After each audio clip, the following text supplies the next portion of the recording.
K. Karma. K. Karma.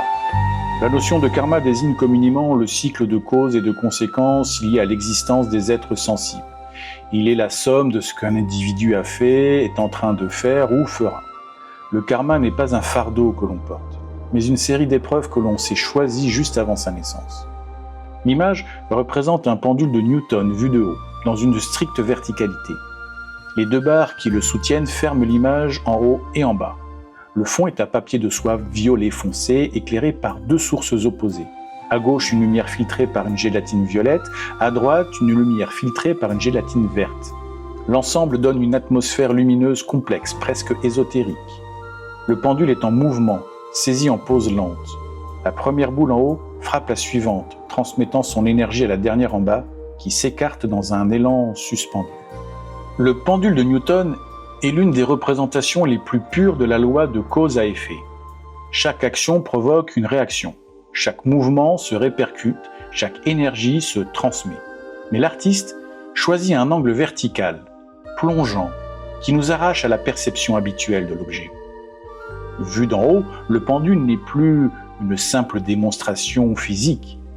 Il devient un axe cosmique, un canal par lequel l'énergie circule entre deux pôles, comme si le destin lui-même était suspendu à ce fil invisible. Le fond violet-vert renforce la dimension symbolique. Ces deux teintes ne sont pas anodines. Le violet est la couleur spirituelle, elle symbolise la transcendance, la sagesse acquise à travers les épreuves. Le vert, couleur de la vie, rappelle la régénération, la croissance, le renouveau.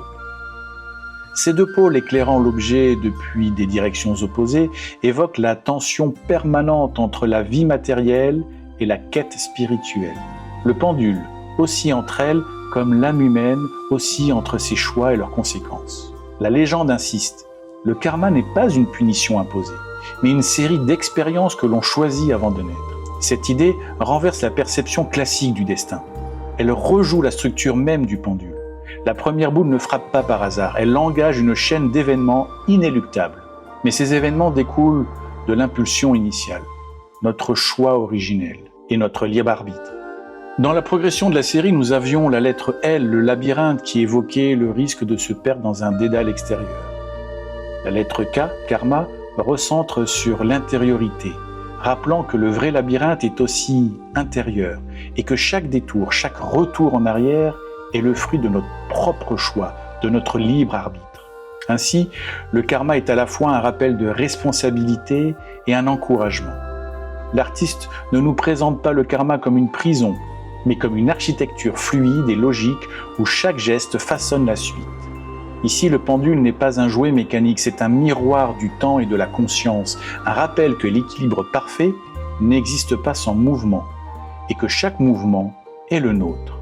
En prolongeant cette analyse vers la question de l'équité humaine versus les lois universelles, on arrive à la prochaine lettre, où il sera question de jugement.